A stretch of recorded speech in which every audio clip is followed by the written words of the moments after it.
Hai, apa khabar semua? Selamat bertemu kembali dalam kelas Sains KSSM tingkatan 4. Hari ini, kita akan masuk bab terakhir dalam tingkatan 4 iaitu bab 12, tenaga nuklear. Dan topik yang kita akan fokus pada hari ini ialah 12.1 penggunaan tenaga nuklear. Jom kita belajar sama-sama. Tenaga nuklear memberi banyak manfaat kepada manusia. Tahukah anda terdapat lebih kurang 30 buah negara di seluruh dunia yang menggunakan tenaga nuklear sebagai tenaga utama? Antaranya ialah Amerika Syarikat, Rusia, Perancis, Slovakia dan Jepun.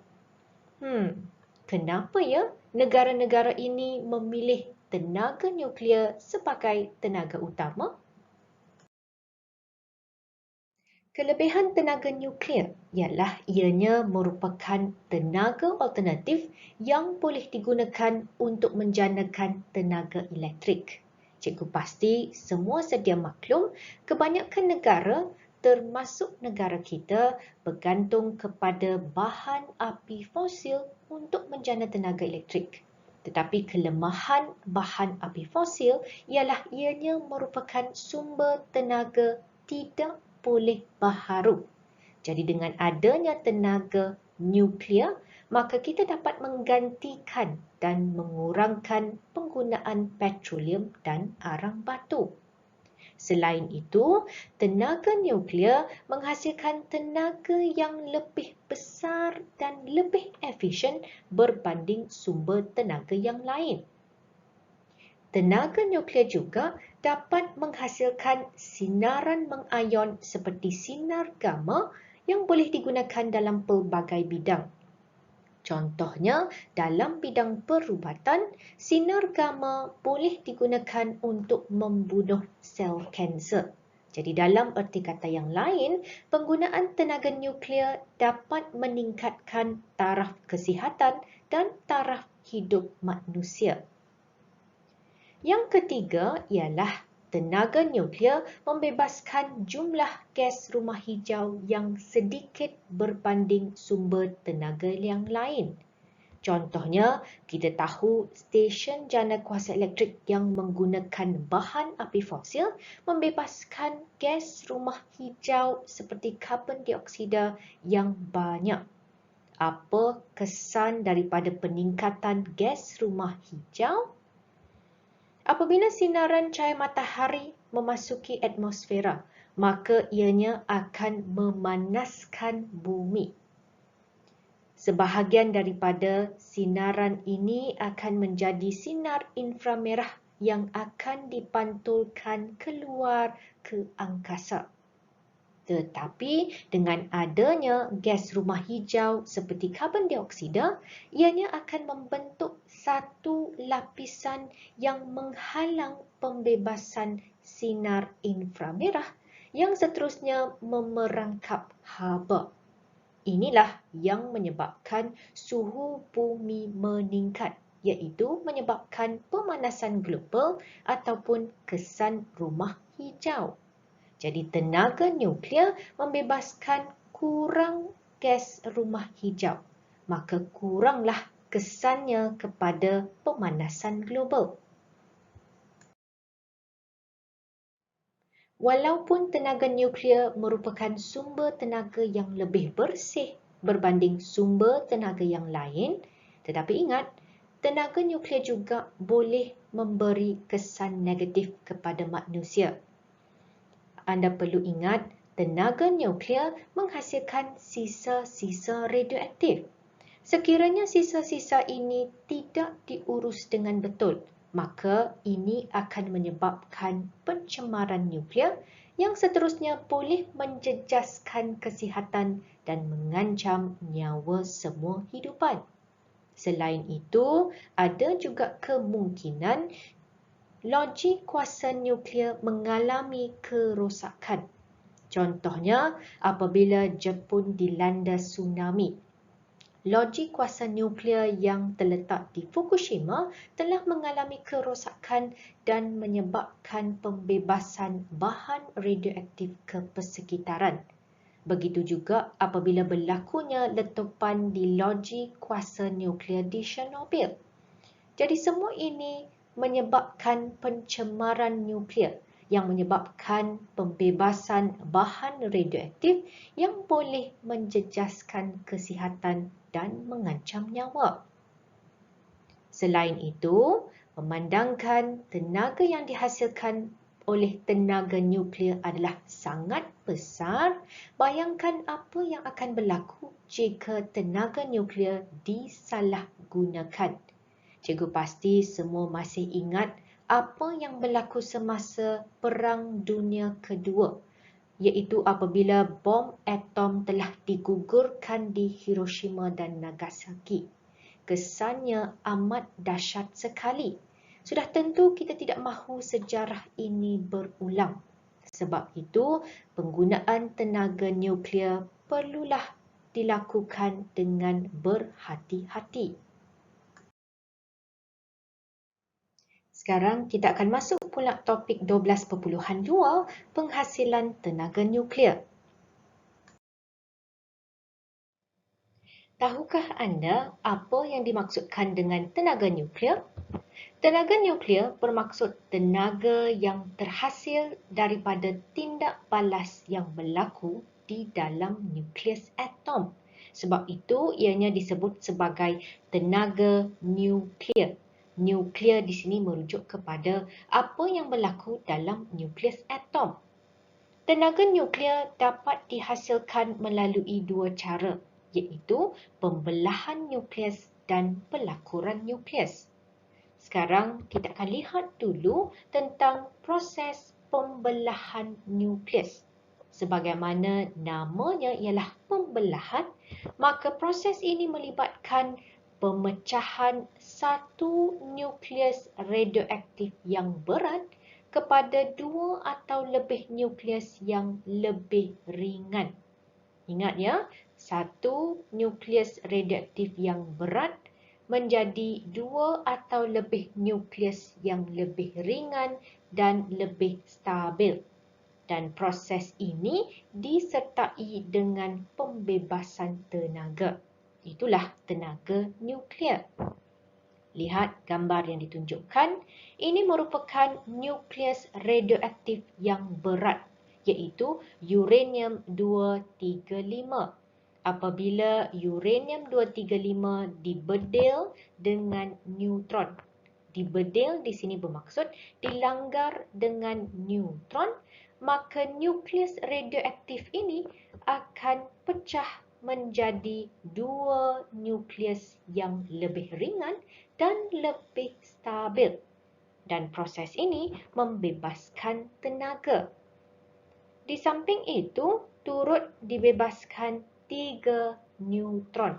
Jadi bayangkan jika neutron-neutron ini pula membedil dan membelah nukleus berjisim besar yang baharu. Apa pula yang akan terjadi? Bermaksud proses pembelahan nukleus ini akan berlaku secara berterusan untuk menghasilkan nukleus yang lebih ringan dan menghasilkan tenaga nuklear yang lebih banyak. Ingat, memandangkan proses pembelahan nukleus ini berlaku secara berterusan, sebab itulah tindak balas ini dikenali sebagai tindak balas berantai. Sekarang kita lihat pula bagaimana tenaga nuklear dapat dihasilkan melalui proses pelakuran nukleus. Ingat ya, proses pelakuran nukleus berlawanan dengan proses pembelahan nukleus.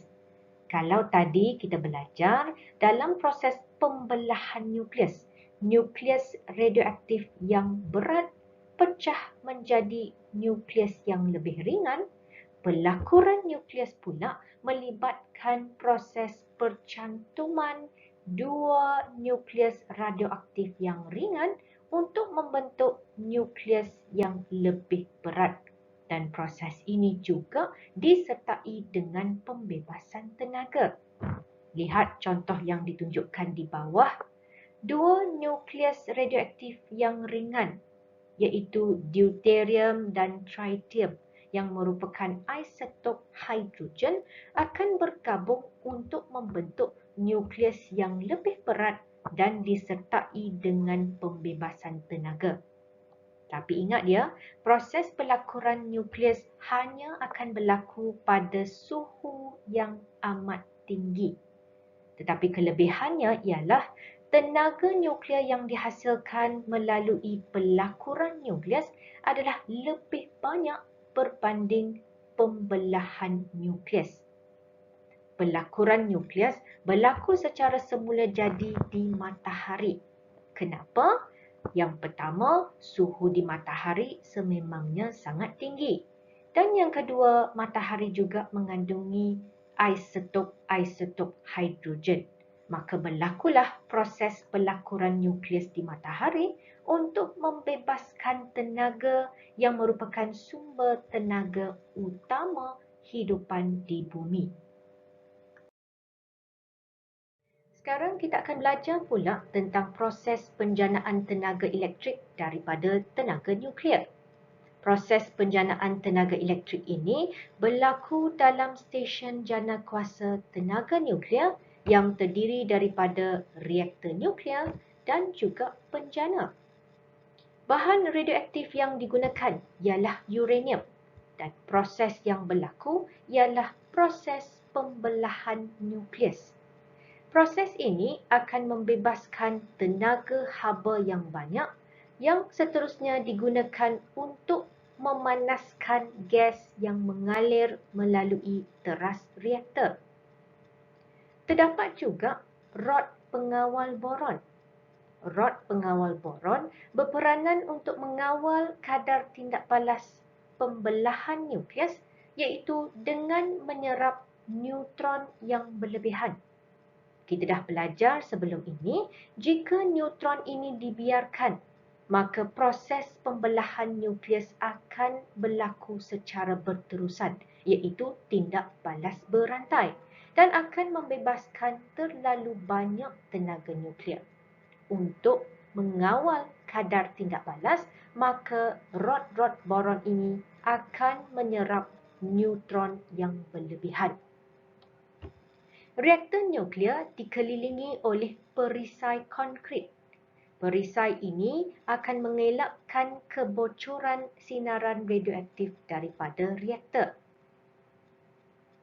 Apabila gas mengalir melalui teras reaktor, maka gas ini akan menjadi gas yang panas kerana telah menyerap tenaga haba yang dibebaskan melalui pembelahan nukleus. Gas panas ini pula akan menyebabkan air bertukar menjadi steam. Steam panas ini seterusnya akan menyebabkan turbin diputarkan. Dan turbin yang berputar pula akan menyebabkan magnet di dalam penjana diputarkan. Dan apabila magnet berputar dalam suatu gegelung, proses aruhan elektromagnet akan menjanakan arus elektrik. Steam panas seterusnya akan memasuki kondenser. Nama pun ialah kondenser. Maka sudah tentu berlakunya proses kondensasi, di mana steam panas tadi akan terkondensasi dan menjadi air. Air sejuk ini seterusnya akan memasuki reaktor nuklear dan menyejukkan gas yang panas untuk membentuk gas sejuk. Maka gas sejuk ini bertindak sebagai ejen penyejuk yang akan menyerap haba hasil tindak balas nuklear. Dan proses ini akan berlaku secara berterusan. Tahukah anda di Malaysia terdapat reaktor Trigger Puspati? Ianya telah mula beroperasi mulai 28 Jun 1982 dan berkuasa 1 megawatt. Kenapa namanya ialah trigger? T adalah untuk training, iaitu latihan. R untuk research, iaitu penyelidikan. Dan I ialah isotop, penghasilan radioisotop. Maka reaktor ini adalah untuk tujuan latihan, penyelidikan dan penghasilan radioisotop. Ingat ya, reaktor ini tidak mampu untuk menjana tenaga elektrik. Sebab untuk menjana tenaga elektrik, ianya mesti mempunyai kuasa yang lebih besar, iaitu sekurang-kurangnya 1000 megawatt. Sebelum ini, cikgu dah beritahu sekurang-kurangnya 30 buah negara di seluruh dunia menggunakan tenaga nuklear sebagai sumber tenaga utama. Jadi kenapa negara-negara ini memilih untuk menggunakan tenaga nuklear? Yang pertama ialah negara-negara ini kekurangan sumber tenaga lain. Contohnya, negara Jepun terpaksa mengimport petroleum dan arang batu dari negara lain dan sudah tentu ini memerlukan kos yang amat tinggi dan lebih mudah sekiranya mereka menggunakan tenaga alternatif iaitu tenaga nuklear. Faktor kedua ialah keluasan negara yang besar dan juga kepadatan penduduk yang tinggi. Contohnya, kita tahu negara China adalah sangat besar dan kepadatan penduduknya juga adalah sangat tinggi. Jadi, dengan menggunakan tenaga nuklear, kuasa dan tenaga yang dihasilkan cukup besar sehingga mampu untuk menjanakan tenaga elektrik ke seluruh negara. Sebab yang ketiga ialah sebagai sumber pendapatan negara. Reaktor nuklear di Slovakia mampu menghasilkan tenaga elektrik yang melebihi keperluan negaranya. Jadi, mereka telah membekalkan tenaga elektrik yang berlebihan ini kepada negara-negara jiran dan mampu mendapat keuntungan yang lumayan. Yang terakhir ialah teknologi yang canggih. Kebanyakan negara ini yang memilih untuk menggunakan tenaga nuklear merupakan negara-negara maju yang mempunyai teknologi yang canggih. Contohnya, Makmal National Argon yang dimiliki oleh Amerika Syarikat menjalankan kajian dan pembangunan untuk mengurangkan risiko yang berlaku kepada reaktor nuklear. Maka penggunaan reaktor nuklear ini juga adalah lebih selamat.